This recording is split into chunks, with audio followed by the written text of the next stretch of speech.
Welcome to our community forum regarding the alternative scenarios to the TOD SEP. My name is Will Adames. I'm Council's Community Engagement Coordinator, so everybody welcome. First of all, I'd like to begin by acknowledging the traditional custodians of the land on which we meet today and pay my respects to elders past and present. Now, this evening's going to run with a 45-minute approximate presentation. And during that time, you can post any questions you like in the Q&A box at the bottom of your screen. What we will look to do is address those questions at the end of the session, and hopefully we'll be able to get through every question. Just please note that we're looking at generic questions about the scenarios. We're not looking to address specific questions around individual properties. If you do want those kinds of questions addressed, you can write to us to our email address, and I'll provide that later on, and I'll put it in the chat as well. You can also come along to one of our drop-in sessions and you can talk to staff. They can go through any queries or questions that you might have. The first one is happening on Monday, the 2nd of December, from 5 till 7 p.m. at Council Chambers here in Gordon, 818 Pacific Highway in Gordon. And there's also one on Saturday, 7th of December, 10 till 12 at Gordon Library opposite the Council Chamber. So hopefully you'll be able to get all your questions answered. You also posted a number of questions when you registered. We've done what we can to address the key themes, and the majority of those that came in during the presentation. But again, feel free to add any other questions in the Q&A box at the bottom, and hopefully we'll be able to address everything. If we can't do everything, we'll have a record of the questions and we'll look to post things in the coming days.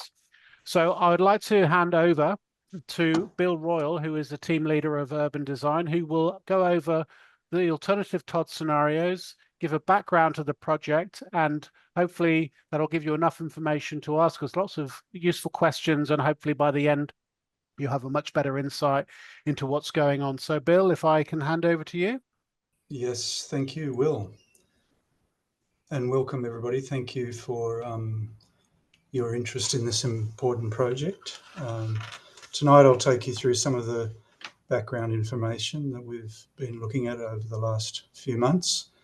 I'll take you through planning principles that we've developed to guide the preparation of the scenarios. I'll also give you descriptions of the scenarios, and we have a video as well tonight which has a bit of 3D information which will hopefully help people visualize the scenarios. Also just next steps after this. So what is the TOD? The New South Wales government has put in place the TOD SEP, which now applies to land within 400 metres of Gordon, Callala, Linfield and Roseville rail stations. We've estimated it impacts on approximately 4,800 individual dwellings, including 551 properties of heritage significance. It also spans over an area with an average tree canopy of about 35%. The TOD SEP applies blanket provisions across an urban area that contains a unique combination of soils, topography, vegetation and built heritage. So the TOD doesn't really recognise those characteristics. It allows 6-storey apartment buildings and shop-top housing buildings across the zone, across the areas. It also offers an affordable housing bonus, which would allow a 30% increase in height, taking buildings up to about 8 stories. So why are we doing this? Council has asked us to explore alternative scenarios to the TOD SEP, with the main objectives being to protect heritage items and conservation areas, to protect trees and tree canopy, and to meet the dwelling targets stipulated by the New South Wales government for the TOD program. We've undertaken our own due diligence and worked through to calculate what we think the number of new dwellings that might come from the TOD over the next 15 years. Our estimate is 23,200 dwellings. The New South Wales government released figures in August this year, which were 22,580 dwellings. There's only a 2.7% difference, which is a very minor difference. So we think we're pretty much on track with our estimate of the dwellings. We've adopted the figure of 23,200 as the target. The study area. Our study area has included the Todd development area, which is the 400-metre radius. We've also expanded it to include an approximation of what the low and mid-rise SEP development area might be, which is out to about 800 metres from the rail station. This approach is also consistent with Council's definition of a local centre from the Ku-ring-gai strategic planning statement. This map shows the Todd SEP in white areas in the middle, which is in the 400-metre radius, and then the expanded boundary in yellow out to 800 metres, which is basically our investigation area. We've undertaken detailed constraints analysis across a range of areas, including heritage, biodiversity, slope, riparian, bushfire and tree canopy. And most of this has been based on Council's current statutory local environmental plan and also development control plan provisions.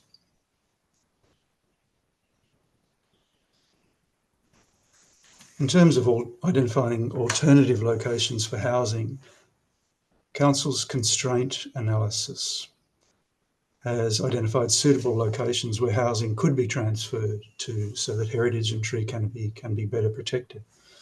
We've overlaid our constraints maps, and this map shows a summary of those, where the brown areas represent constrained land, so that would include heritage conservation areas or heritage items or land with biodiversity. So these are areas where we need to be very careful in terms of how we treat these. The white areas are the unconstrained, what we'd say is unconstrained for housing. And you can see that a lot of those areas are around Linfield, within close proximity to the centre, also in Gordon. There's also areas to the north of Gordon and the western side of Roseville. Planning principles. Following on from the constraints analysis, we have developed a set of 7 planning principles which have been used to guide the preparation of the scenarios. I'll take you through those now. So principle 1 is to avoid environmentally sensitive areas. Council's alternate scenarios will avoid locating high density area residential in the following areas. That includes biodiversity, riparian lands, and bushfire prone lands. Principle 2 is to minimise impacts on heritage items. So wherever possible, the Todd controls will be removed from areas with high concentrations of heritage items. You can see on the diagram on the right, Linfield, this is the Todd boundary in black. This is Linfield Station, Killara Station, and the Todd boundary in black. The difference between Killara and Linfield, the purple representing heritage items, is that there's a very significant concentration of heritage items around Killara when you compare that to Linfield, which is largely free of heritage items. So wherever possible, heritage items, the scenarios will be retaining heritage items within a low density environment. And this will be achieved by transferring dwellings to alternative locations. And of course, this outcome varies with each scenario. Where heritage items are proposed to be within high density residential areas, they will be given the same or similar development rights as adjoining properties. This means that properties could be sold to a developer in the same way as adjoining properties, and incorporated into an amalgamated site. Within the development site, the heritage item could be reused for housing or communal facilities.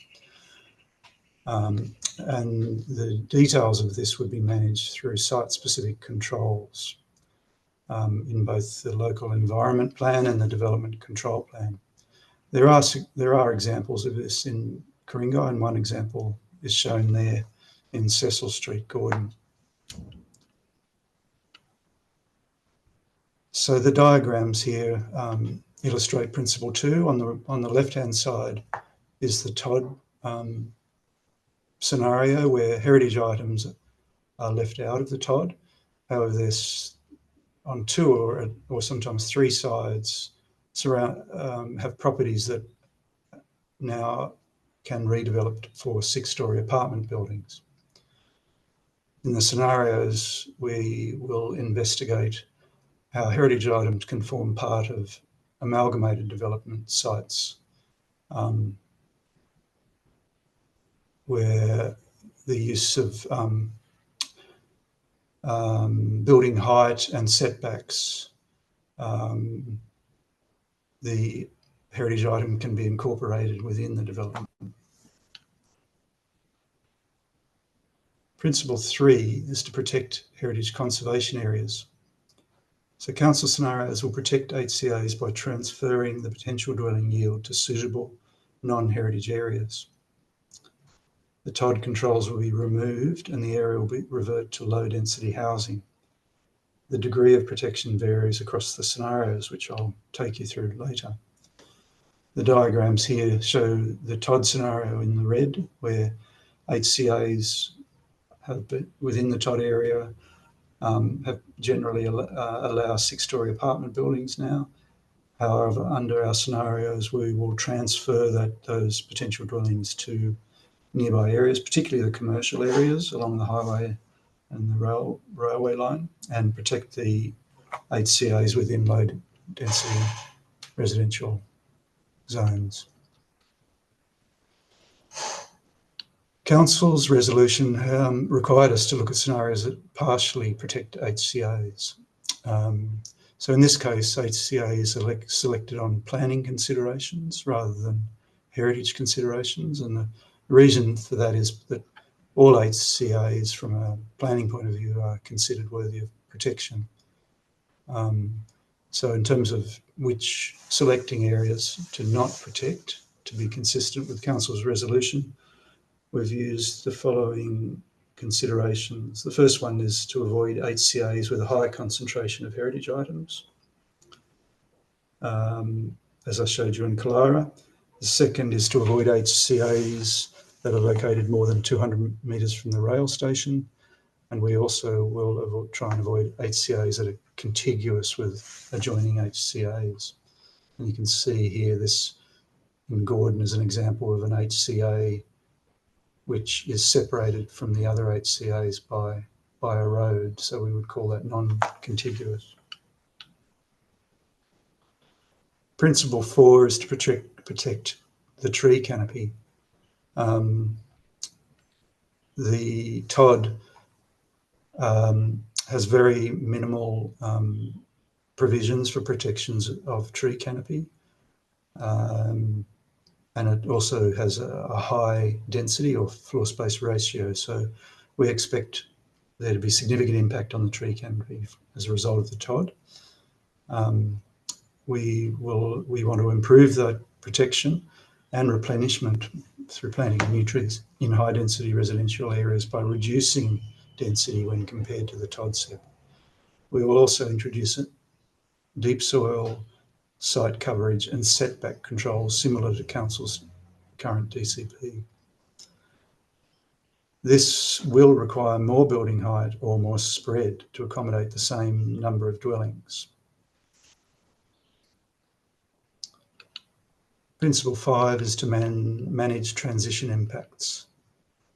One of the things that the TOD, one of the impacts of the TOD is that it finishes in the middle of a block, right next to a single dwelling. So in this example, the red shows sites that fall within the TOD, and the blue show properties or houses that are outside the TOD. So the road is running around here, and these houses are left right next to sites that could develop to 6 stories. Our response, wherever possible, is in this case would be to extend that zone to the road, so you have a clear boundary from high density to low density on this side.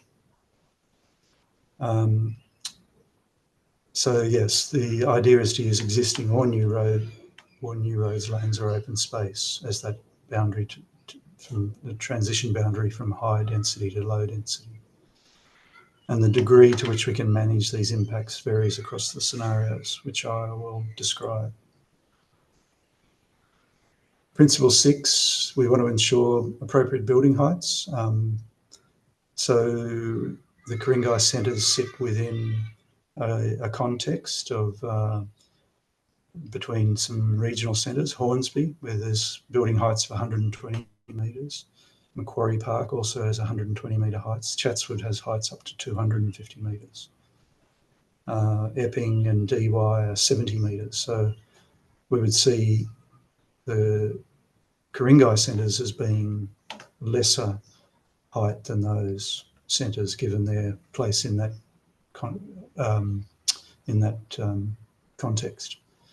We also want to see that building heights reflect the role and hierarchy between the centres. So Gordon is a bigger centre than Killara, which in fact Killara hardly has, it has 1 or 2 shops. And we also think increasing building heights in the centres will protect HCAs and tree canopy. In terms of building heights, we will also look to focus the greatest height centrally, close to the train station, on key sites and council's community hub sites. We would also look to transition height from the greatest at the centre out, decreasing as we head out to the edges. Principle 7 is to support local centre revitalisation. So part of this is promoting mixed-use development that incorporates retail and supermarkets to address the undersupply of retail across the LGA. We'd also want to support redevelopment in the key sites and the Gordon Civic Hub, including the Gordon Civic Hub, Linfield Village Hub, and the Gordon Centre. And this will require appropriate building height and FSR. We'll also look to utilise council land for the delivery of community infrastructure, such as new libraries, open space, and community centres. I've shown here some examples of, this was a development in Linfield Avenue, which provides, it's got 2 supermarkets and multiple small retail outlets. It's added a lot to the centre, and nearby is the Village Green, which was a council car park, which council used to develop open space. The housing scenarios. So we've prepared 5 housing scenarios.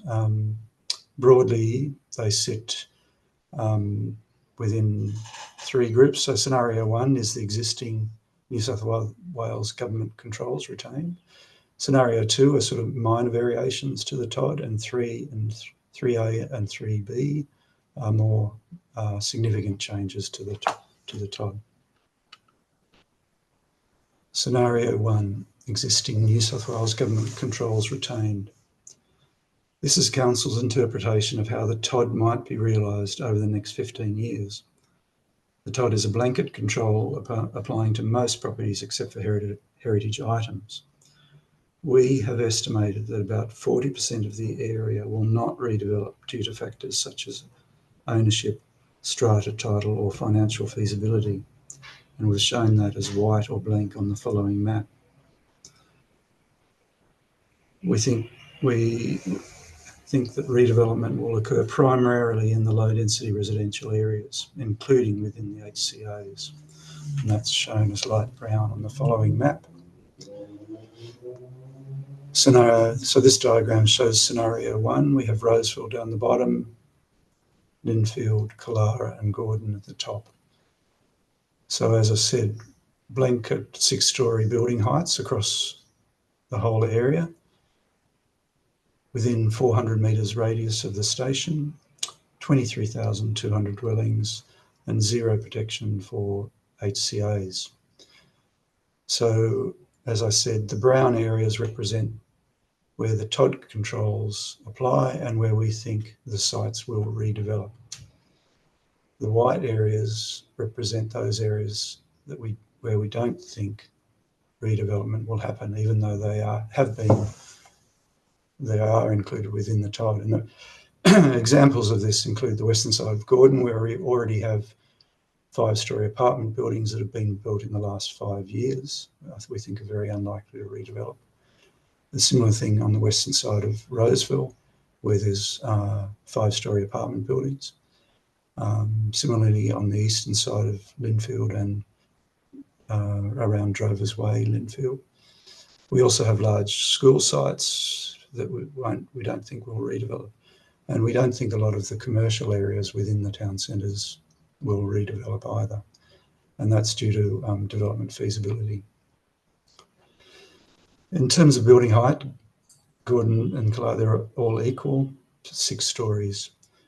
You can see here where the brown areas, the missing teeth, as we call them, these are all heritage items. So you can see how the TOD controls apply and don't apply to heritage items and how these become stranded and surrounded by apartment buildings. The heritage items are shown, heritage conservation areas are shown in that hatch colour, and they extend across the whole eastern side of Killara. So potential development throughout that conservation area and on the eastern side of Killara. This similar for Gordon, where there's areas of conservation area that will redevelop, and the similar for the eastern side of Roseville and small areas within Linfield. Assessing scenario 1 against our 7 principles, we've given those a red cross against each of them. Scenario 2A is we've called safeguard and intensify. So this option safeguards 78% of HCAs and about 60% of heritage items by removing the TOD controls from those areas. The dwelling yield is transferred to other suitable areas within 400 metres of the rail stations, primarily to the commercial areas along the highway and around the station. Improvements in tree, canopy and heritage protection are achieved by transferring dwellings from HCAs to the commercial areas. We've also introduced a new high density zone with 50% deep soil and flexible controls that allow us to plan around heritage items. This diagram is scenario 2A. So the heights range from 5 to 25 stories. So 5 stories is the minimum height within these. This is the new blue zones that we've included to replace the TOD zones, up to 25 stories in Gordon in that dark reedy brown colour. 2A stays largely within 400 metres. There are some extensions outside that where we're addressing interface and transition issues. 23,200 dwellings, so matching the TOD and protecting 78% of HCAs. Overall heights are in a hierarchy, with Gordon the highest at 25 stories along the highway and over the rail line.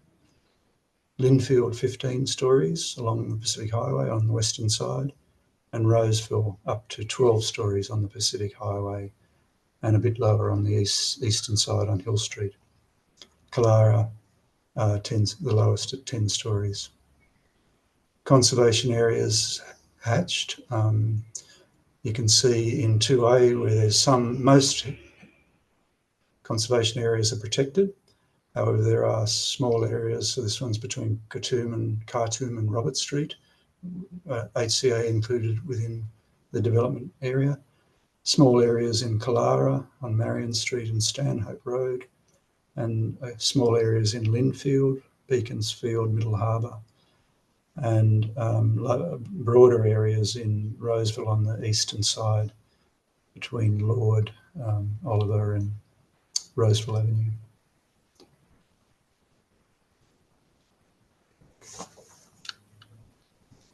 Scenario 2A, this is our assessing against our principles. We've given it a tick, green tick, against all of them, so it achieves all the principles but except for preserving heritage conservation areas, so it preserves about 78%, so that's somewhere between a red cross and a green tick.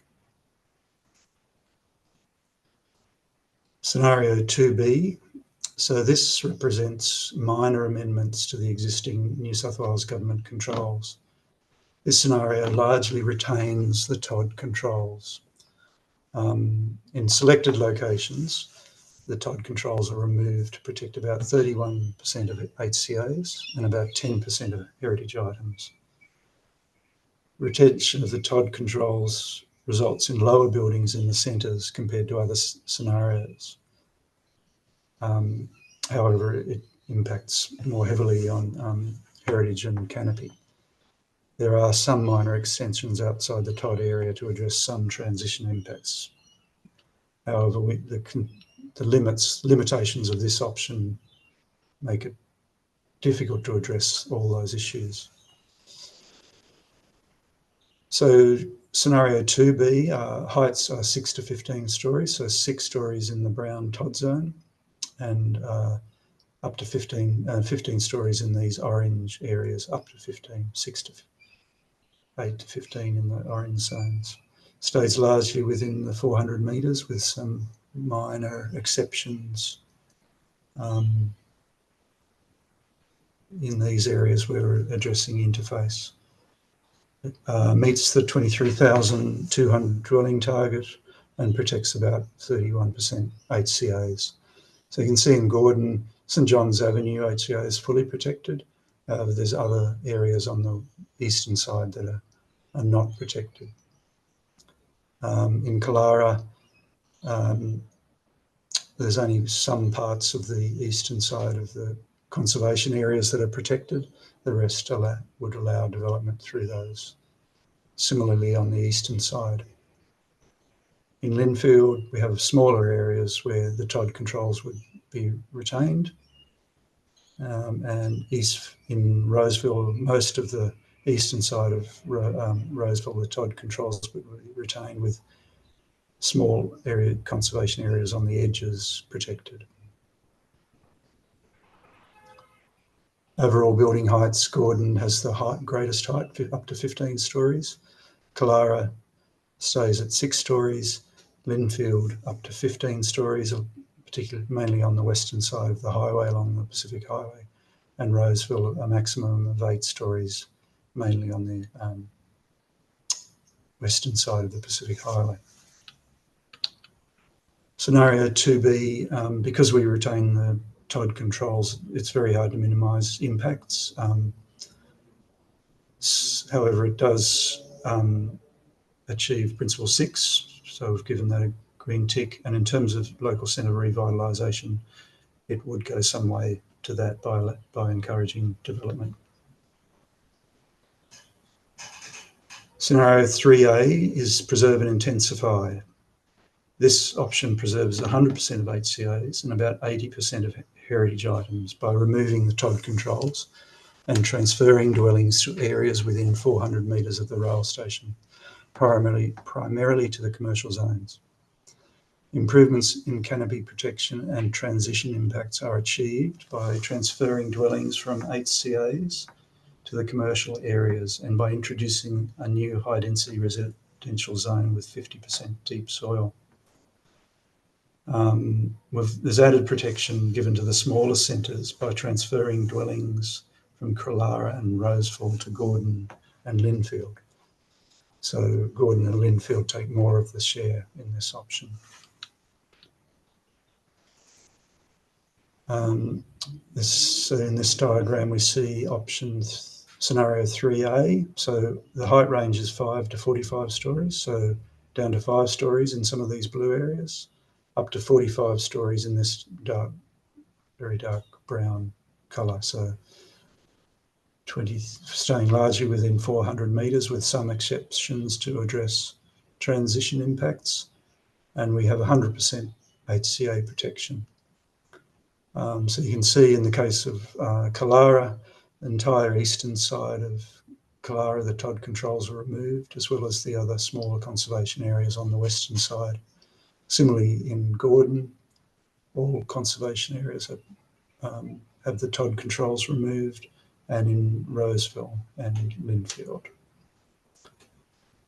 The heights, so Gordon has heights of up to 45 stories, and that's mainly on the western side of the Pacific Highway, with heights of 16 to 25 stories in nearby locations, as well as the railway, mainly along the Pacific Highway. The blue is the new residential zone, so those areas are 5 to 8 stories with 50% deep soil and flexibility to allow us to plan around heritage items where they have been left within those zones.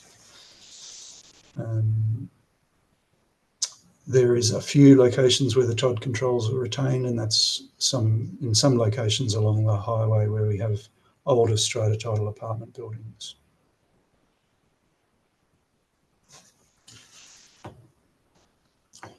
Scenario 3A ticks most of the boxes. Principle 6, ensure appropriate building heights.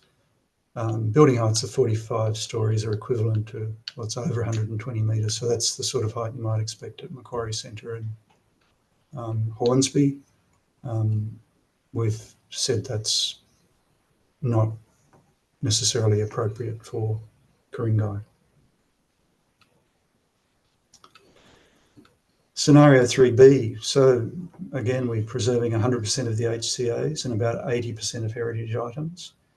We're removing the TOD controls, and in this case, we're transferring dwellings to both within the 400 metres, but also beyond 400 out to 800 metres of the rail stations. Dwellings are also transferred from Killara and Roseville to Gordon and Linfield to protect the smaller centres. Improvements in canopy protection and transition impacts are achieved by introduction of a new high density zone with 50% deep soil. Scenario 3B is here. The height range is 5 to 20 stories, so 5 down as low as 5 stories in the blue zone, up to 20 stories in the reddy brown areas, primarily in Gordon, extending out to 800 metres, and you can see that in Gordon. So the new zones extend down to Vale Street and on the western side and out to Carlotta Avenue on the northern side. Similarly, Killara extending out to the north and south, Linfield out to the west and a little bit to the north, and Roseville a little bit out to the west on the western side. All conservation areas are protected.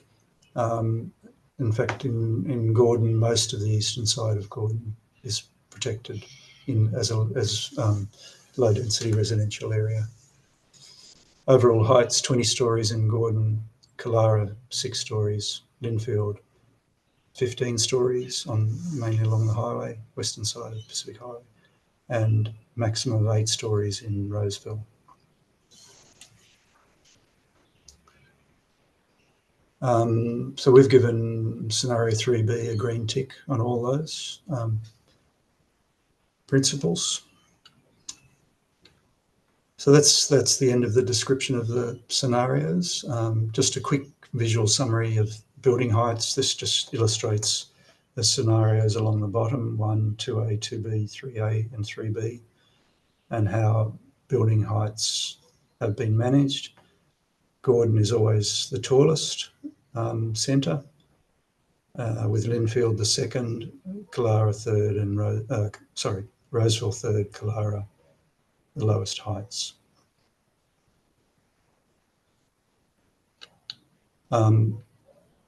again, heritage conservation areas. This is the percentage protected across the scenarios, 1, 2A through to 3B. So there's no protection in scenario 1. Scenario 2A is up to 80% in Gordon and Killara and about 50 to 55 in Linfield and Roseville, about 30% in 2B, and then 100% in the other two. This table just puts together all 5 scenarios and shows you the ratings that we've given them. This is a video that I'll show you now. We've only just completed this, so this is first time seen. It'll be loaded up onto the website and you'll be able to look, move through it quite slowly and have a good look. I think it gives a good indication of how heights and spread move in and out with each of the options.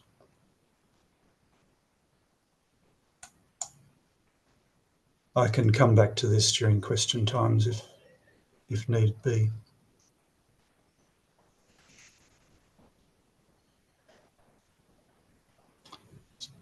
This is showing Roseville moving from scenario 1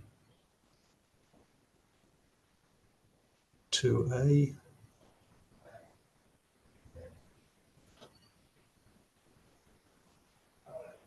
Roseville scenario 2B.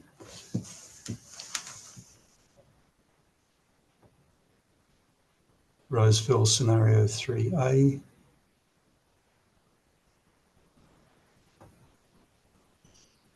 And Roseville scenario 3B.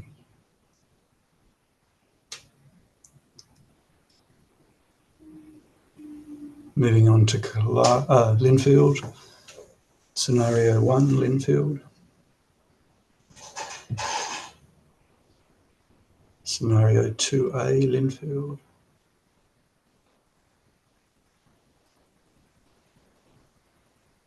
Scenario 2B, Linfield.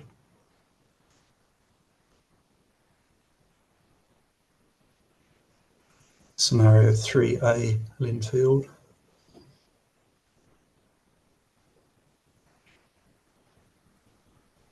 And finally, scenario 3B, Linfield.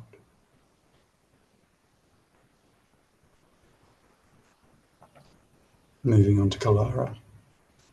Scenario 1, the Todd set.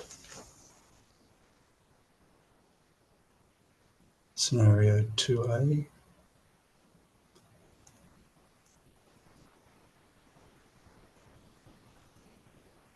B Killara.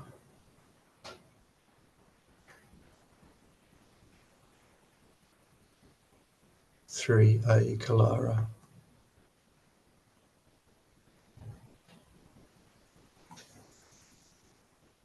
And 3B Killara.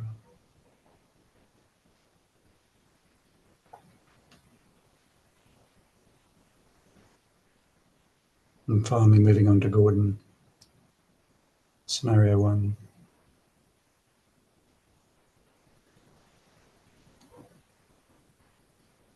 A Gordon.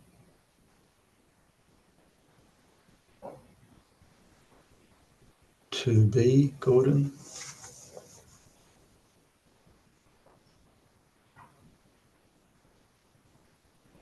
3A Gordon.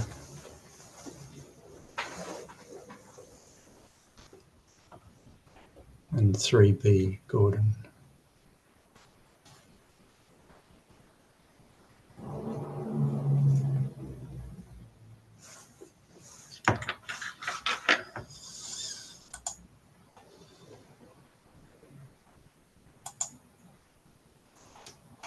Oops.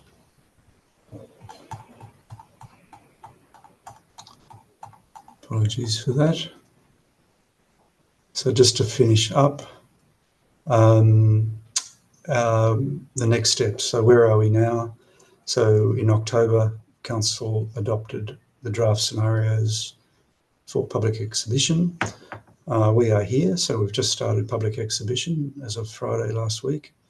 That'll run for a month to mid-December, and from then on, we'll be reviewing the community's submissions and survey input, and preparing a report which will go back to council in the council meeting of February, which is normally around the 16th to the 20th. And that will include a preferred scenario, which could be one of the ones we've presented tonight, or it could be a combination of these. So it really depends on the feedback that we get. So that is my presentation finished.